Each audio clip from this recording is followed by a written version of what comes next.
Shopping for skincare is frustrating. Buy it, try it, toss it, repeat. Curology is here to help. Curology pairs with your own licensed dermatology provider who assesses your skin and prescribes you a custom formula to tackle acne, dark spots, or even fine lines. No guesswork, just a formula made to work for you. Get your consultation today at Curology.com/SXM. Curology, skincare with a face. Subject to consultation, subscription required. Cancel anytime.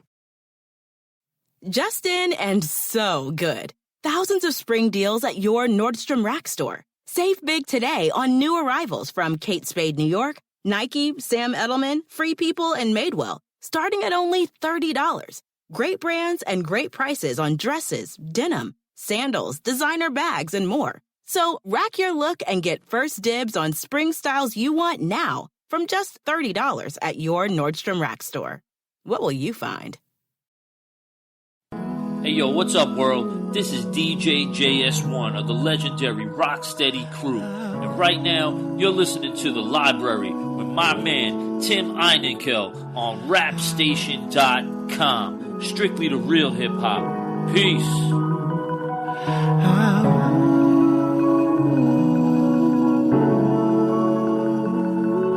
If you teach that boy to run, he'll learn to hide for another day. But if you teach that boy to fly, you saved his life. Said if you teach that boy to run, he'll learn to hide for another day. If you teach that boy to fly, you saved his life.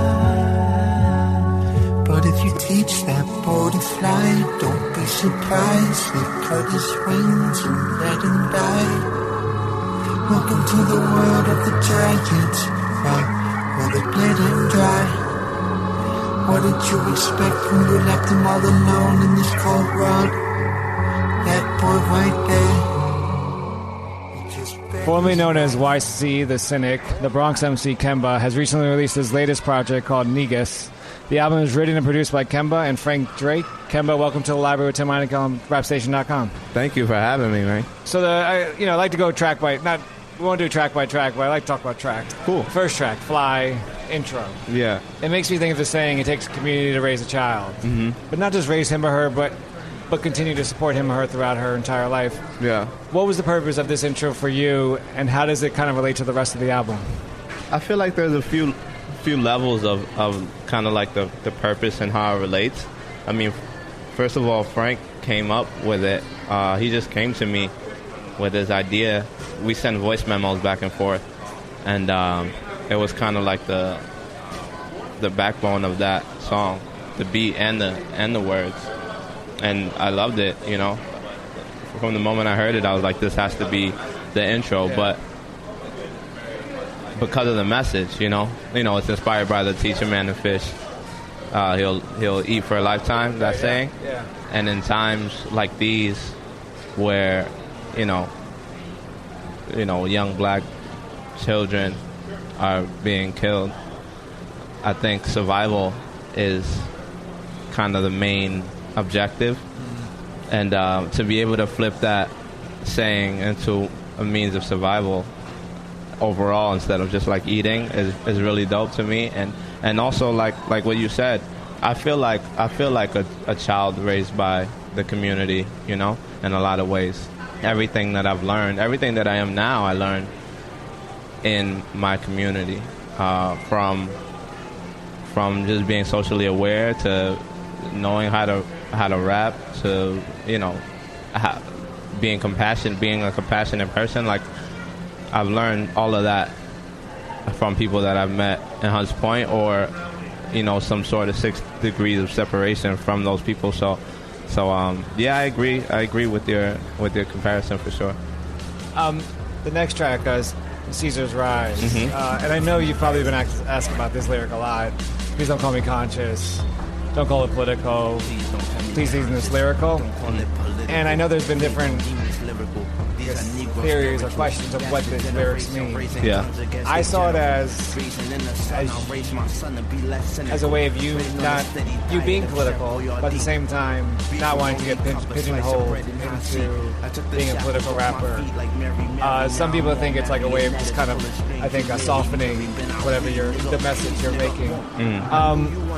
What do those lyrics mean to you?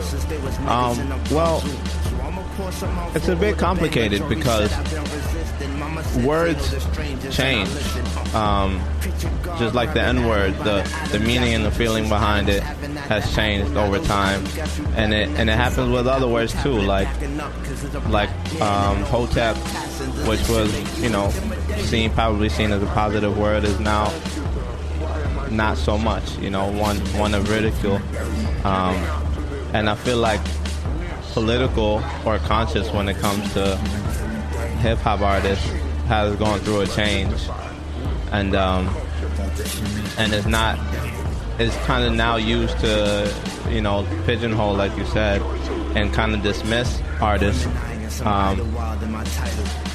and that comes from just like where the state of mainstream hip-hop is, and it also comes from like kind of like the overall quality of what people who claim that the titles political and conscious, kind of like their quality of music as well. So there's a lot of factors that go into it, but honestly I don't really see anything political about what I'm saying. Like inherently I get kind of like why it's deemed that way. I get why people would say it is, but there's nothing different about me talking about somebody getting killed and Pusha T talking about somebody getting killed, or Kanye talking about somebody getting killed. You know what I mean? It's the same thing. I'm not talking about any politicians or any policies or any political like views. I'm not talking about laws that need to be passed. I don't really keep up with that shit. I'm not the most knowledgeable on that. So I don't really see it as political. I just see it as me talking about what's literally like going on around me, Right. I mean, and that's the thing. Like you feel sometimes people do deem it political because it's a way. I don't know if scaring is too strong of a word, but scaring maybe a group of people or fans to look at what you're doing. I feel like the categories are way too broad. It's like mainstream or conscious, and or underground / conscious, Right. And I think it's a lot. I think people are more multifaceted than that. Right.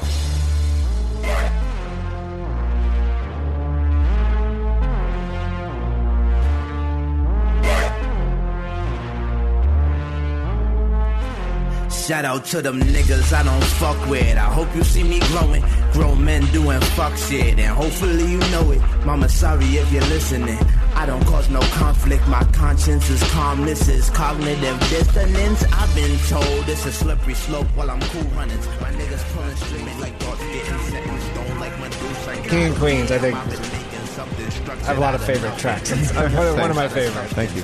What's the importance of this track to you, and how important was it for you to actually get this track out there? It was the first song during the recording process that I kept, that I liked enough to keep on the album, and I think it's important just kind of to have a song that's at least a little uplifting, Yeah. I feel like my feelings on the words have changed since then. I don't really love calling people kings and queens anymore. I think there's much better things to be than rulers, right? People that do terrible things. What was that the lyric from The Coup? Wear clean straws. It goes, tell your teacher I say princesses are evil. How they got all their money is they kill people. Yo, that's real. Yeah, that's so real. So I just think there's better things to be than kings and queens right now. But when I wrote the song, I just really wanted something uplifting, And I wanted it to be inclusive to women too, because a lot of hip hop songs aren't. afford the treatment. Baby daughter womb is barren from a bad aborted fetus. My niggas sing loyalty, allegiance. Bunch of prodigies that's mobbing deep this havoc we've been wreaking. If there's coppers in our proxy, use our watchword to reach us. If you get locked up on Friday, you could say goodbye to weekend. My niggas, don't never let them play you out filthy.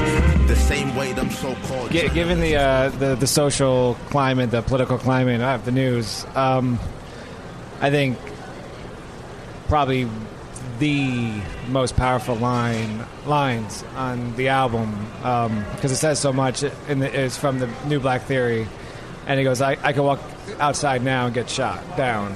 And I think those alone says so much about what the heck's going on. Thanks, yo. So what was the inspiration behind this track? And kind of where were you? Like, take us into where were you when you kind of came up with the idea for this track? Well, we wrote the majority of it in the studio, and a lot of the songs are driven by the production. Like, we sit down, and Frank will start producing, and then I'll just go, oh, I like that, or we should move on, or like, it's a collaborative process.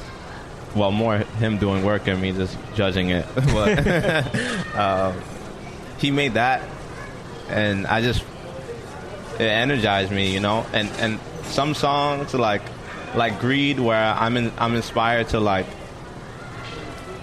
kind of showcase the sort of ability, writing ability, complex writing ability. But in the New Black Theory, I wanted to make it as simple as I possibly could. And that first line, to me, set the tone for that. Like, I want to make it as simple, as relatable, as piercing as I possibly can, I can walk outside now and get shot down. If you ever wonder why I'm hostile, you can see the chief sending orders from the top down. All the civil leaders looking docile. Lord forgive them. Maybe it's the dark forces in them, or the Medicaid cost just hit them, or the evidence that all our history is getting washed out. But everybody taking our style. Who the New Black now? The New Black now. You guys also sample Tupac, yeah, in this track. We're sitting here today on the 20th anniversary of his death. For you as an artist, what influence did he have on your career, and what influence do you think he had on hip hop overall? I think he showed people a lot actually. I think, but if I could sum it up, I would say I think he showed that people could be multifaceted, could feel multiple things, could do multiple things, and it's okay, It's okay for somebody to have complex, complicated, sometimes views that don't always match up, and that's okay. Like, I think he made it okay to be a full human as an artist, instead of like this one-sided or this caricature of yourself, and that's like hugely important. We wouldn't be able to have somebody like Kanye or Kendrick if it wasn't for that, So I'm gonna try to explain how I hear this track the best way I can, and I'm gonna do a crappy job, so let's just go with it. I feel like you do on the album Negus, you do a lot of experimenting with your voice. Yeah. And with samples and sounds. And one track that I thought was kind of, I guess, air quotes, daring in a way, was the track Heartbeat. Oh, cool. Because, like, the first minute are people talking about a police shooting, just because, and the guy simply had his hands up and he still gets shot. Yeah. Then the second minute is like an auto-tune type voice, which repeats the lyrics, heartbeats. And you don't rhyme until like 2 minutes in. Yeah. Then 3 minutes, there's 20 seconds of silence. And then you come back and singing. So a lot's happening here. And I had to listen to this a few times to get times and everything. Why so much? Like, well, one, like, do you see this as a daring track to make in hip hop? As a hip hop track, and two, why so much? I guess why so much happening in this one particular track? I don't think it's daring in hip hop in general.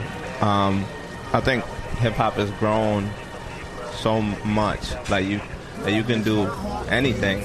So I don't think in 2016 is daring just in the genre, but for me, it's definitely something I've never done, and that's why I was so excited to do it.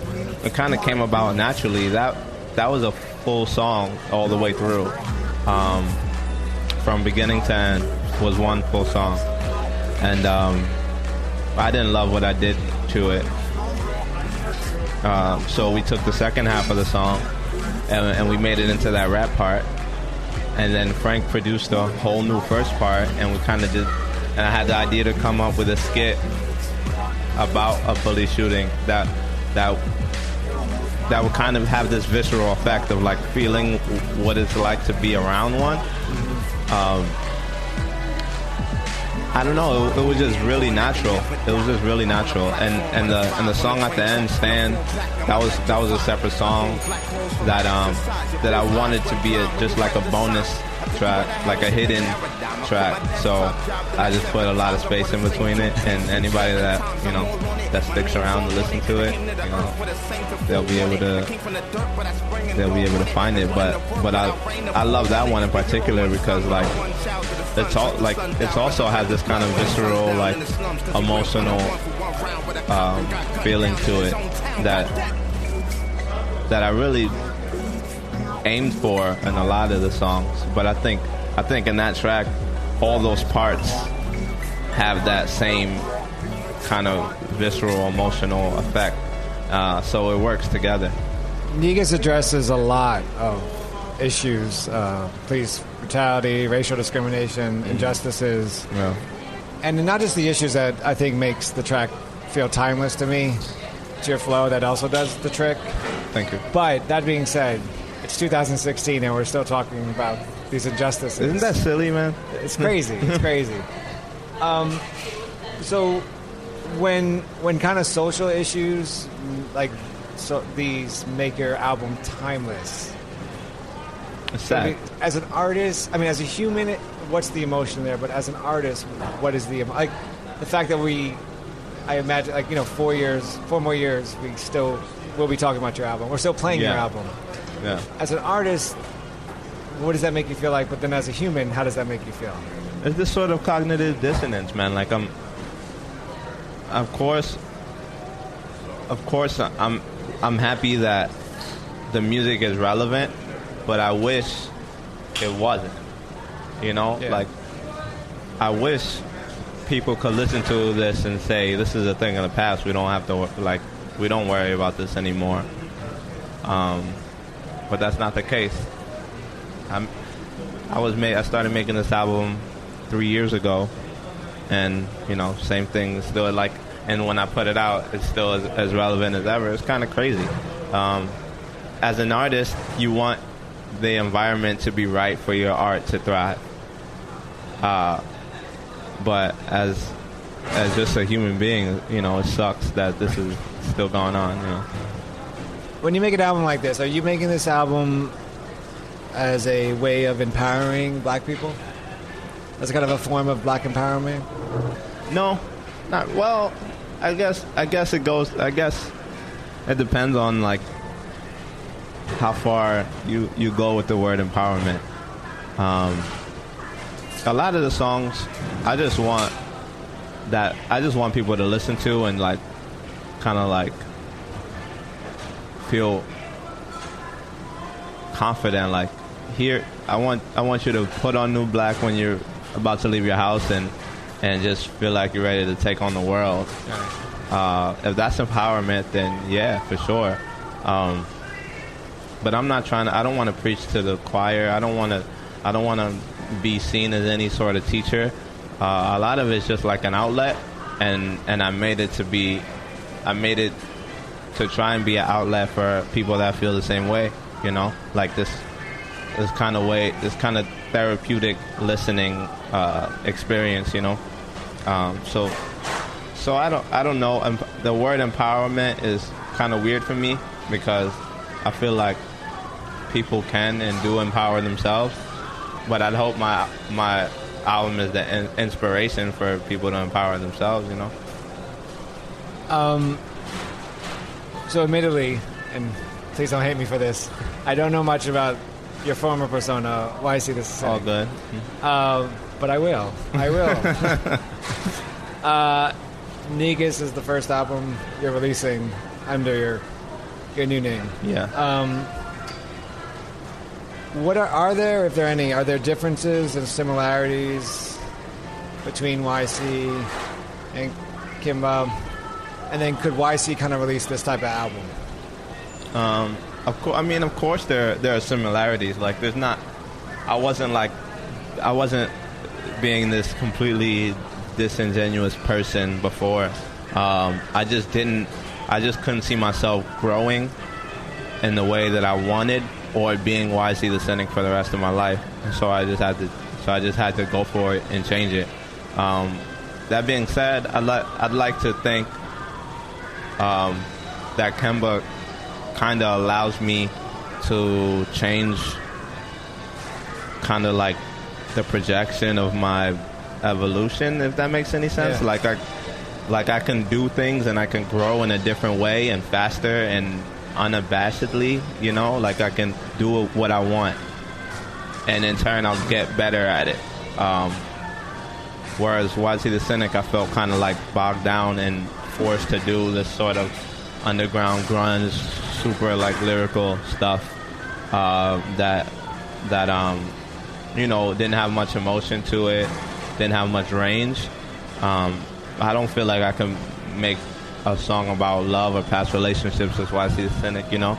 Yeah. And I can't, and I didn't think the ceiling was very high. Like I couldn't imagine that name being on the cover of a magazine, or so when it's hard to imagine, it's kind of then that makes the ceiling actually low when you can't even imagine it happening. So I think the name was more for myself and for the future of my music than the present. I think Negus, I would have been okay making that as YC the Cynic, but some of the things like Heartbeat and like Superhero, some of them would have been out of place. So I think it's best that it came out as Kemba. You've said in interviews that Brown Skin Jesus, which is the outro track, it could have changed since the interview, but it was your favorite track on the album. I think so still. I guess regarding why is your favorite track, but also regarding album placement, how does this track kind of fit with the intro track, Fly? It's just so cool to me, like the sound, the beat is like a mix between classic and modern. The chorus is so modern, so soulful. Cole King did an amazing job on the chorus. It's like full of soul, man. It reminds me of this sort of like Frank Ocean / like Kanye singing. I just love it, and I think the verses have some of my favorite lines in it. And the beat like allows my voice to sit so well. And I think it relates to the intro because it's kind of like the happy ending. And at the end of Fly, there's a line at the end of Fly that the astronaut says that relates to Brown Skin Jesus. Something about a better ending for a new beginning. Okay. So the ending, Brown Skin Jesus, is the positive, the better ending for the bleak Fly intro, you know? Yeah. So it's just like the story of this boy and how his life could turn out, and you know, this eventual success story, or hopeful one, you know. Holy, holy, I hope I get to know the Father.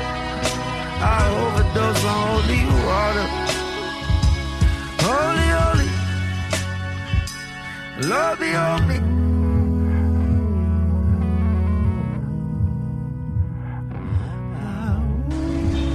If you were to, and you, please take your time thinking about this, but if you were to take a lyric from this entire album, Yeah. to kind of represent your goal of this entire album, is there a particular lyric that you just, or even just a particular lyric that you just love, and you're like, it's you kind of impressed yourself that you wrote it? I don't know. There's a lot of lines that I like. I like the idea of trying to get people to think what Jesus would be like in modern day. So I like the lines, even brown-skinned Jesus wasn't easily accepted. I like the line, even brown-skinned Jesus would say FTP. I really like the couplet. I really like the kind of stanza of what is it? Fox News call me ape. Well, if I'm an ape, I'm gonna be the apex. Caesar with a light, Caesar finna fight people killing for a paycheck. Just like the idea of comparing kind of Caesar. Just like the juxtaposition between Caesar from Planet of the Apes and people with a Caesar haircut, and I don't know. There's a lot of lines that I like. I don't. No, yeah. I try to be as humble as possible. Right. So just like going over my own lines and feel mad unnatural. Right. But there's a lot of stuff. So I'm not going to be one of those guys who go, all right, so when's the new album? Because you just released something. So what's next for you? I mean, what are you gonna? Is there a tour going on, or what's your plan? I'm doing a bunch of spot dates, but I'm just working on new music right now and figuring out new ways to promote this project simultaneously. I'm really focused on kind of what the next evolution of my sound is going to be, and really just experimenting on how it would sound if I talked about my own life instead of things happening around me, because that's really new to me. If you think about it, if you followed my kind of career path, I put out G&K in 2013. And I was working on that for maybe 2 years. So I haven't, and that was about social issues a lot too. So for the past 5 years, since I've been able to write a good song or know how to like actually create music, I've been writing about what I saw and not necessarily who I am or what I've gone through, what I've experienced. So I'm just kind of like discovering myself and how it would sound if I did. And I really like it. I like it a lot. So I'm just focusing on making the music a lot more personal and a lot more jamming, to be honest, like stuff that you could feel and feel good about. I think I met a lot of the emotional goals that I wanted to in Negus, and I was able to accomplish a lot of the soul that I wanted. And now I want to take those and kind of have those present while I write about personal stuff, relatable stuff. So yeah, that's what's next. That's what I've been doing. So how do we follow what you're doing? Twitter, all that jammy jam stuff. Just holla at me on Facebook, Twitter, Kembaland, KEMBALAND. SoundCloud and all that stuff, and I won't take another 3 years to put out music. The new album is Negus. Artist is Kemba. Thank you so much for coming on the Library with Tim Einenkel on rapstation.com. It's been a pleasure. Thank you for having me. It's fun. I took the shackles off my feet like Mary. Now I'm more marionettes pulling strings. You merely Mary, been I'll read, nigga. Please, nigga, won't. I know you wanna floor, and I wanna floor too. But it ain't been that long since there was niggas in the Bronx Zoo. So I'ma pour some out for all the banger. Jory said I've been resisting. Mama said say no to strangers, and I listen. Picture God grabbing Adam by the Adam's apple, just as Adam's having at the apple. Now those Adams got you grabbing at your fucking Apple tablet, backing up, cause there's a black man and all black passengers. This shit make you intimidated. I think what you're trying to ask is, why am I so insistent? This should make you intimidated. Giving out to them that blackness, that black power. This should make you intimidated. Pushing them to identify with black culture. This should make you intimidated. I think that's what you're asking. I have no choice over in the first place. Aquemini and some Idlewild in my title. I see you Ruben Studdard's been idle while I've been idle. I noticed when I walked in, you niggas got quiet. I gave you 3 days grace, now I'm about to start a riot. Hold up. I was raised off a 3-piece, only dark meat. Strangers call us niggas and darky like that's gonna hurt us and shit. Like I ain't say words to my brothers during the dozens, and those same brothers ain't out here getting murdered and shit. Fuck. I'm not naive, I see your microaggressions. You may think you hard to read, you really hyper-expressive. You may think we'll let you slide cause you described as satire, but even with that slack, nah, your shit is not that impressive. We like the Haley Joel Osments of the undertones, reading through your flag and your skull and bones. Now the chicken's coming home, roosting on the roof of fucking Fox and CNN. Send reporters to the war so you can watch and see us win. My job is to somehow make them curious enough, persuade them by hook or crook to get more aware of themselves and where they came from. This should make you intimidated. But it's already there, just to bring it out. This is what compels me. This should make you intimidated. To compel them. And I will do it by whatever means necessary. I looked at you. Yes, I knew that you can shoot me down a sudden move. Will have me 6 feet in the ground. Well, please don't be surprised if I don't compromise. With a knife stuck in my back, yes, this is Caesar's rise.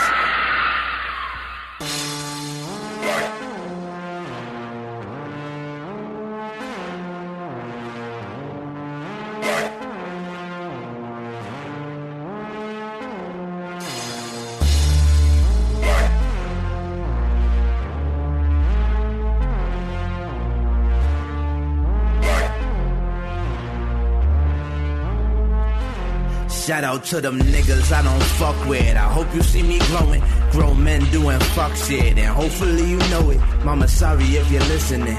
I don't cause no conflict. My conscience is calmness, is cognitive dissonance. I've been told it's a slippery slope while I'm cool runnings. My niggas pulling strings like BB King when the blues coming. Views ride the fence trying to prove something, choose something. You ain't even eating, nigga, choose something, do something. Shorty called and told me I done changed since I've been in it. Like since I've been kinda winning, I've been condescending. I've been spinning earth, wind and fire, earth, wind and fire bending. I've been screaming nigga at niggas so much that I'm offended. Albeit I'm being heartless. Done fought so many demons, I'm exhausted. Had the city on my back, now there's a target.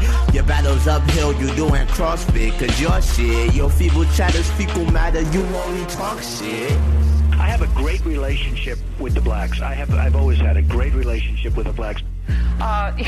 No, actually, as one of the blacks, I can tell you clearly, Chris, he does not have a great relationship with the blacks.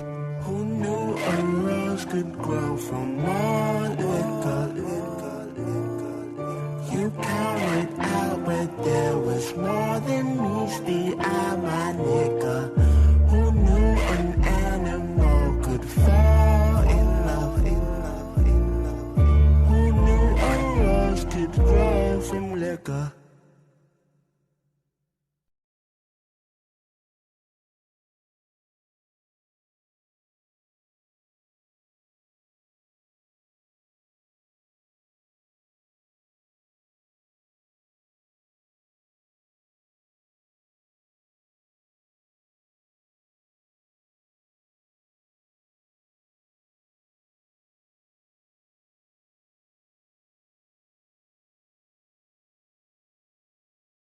Shopping for skincare is frustrating. Buy it, try it, toss it, repeat. Curology is here to help. Curology pairs with your own licensed dermatology provider who assesses your skin and prescribes you a custom formula to tackle acne, dark spots, or even fine lines. No guesswork, just a formula made to work for you. Get your consultation today at Curology.com/SXM. Curology, skincare with a face. Subject to consultation, subscription required. Cancel anytime. Want to make Mom's day? Get to your Nordstrom Rack now and score amazing deals for Mother's Day, which is Sunday, May 12th. Find tons of gifts from only $30 at Nordstrom Rack. Fragrance, jewelry, luxury bags, activewear, beauty, and more. Save on Kate Spade New York, Stuart Weitzman, and Ted Baker London. Great brands, great prices. So shop your Nordstrom Rack store today and treat Mom to the good stuff from just $30.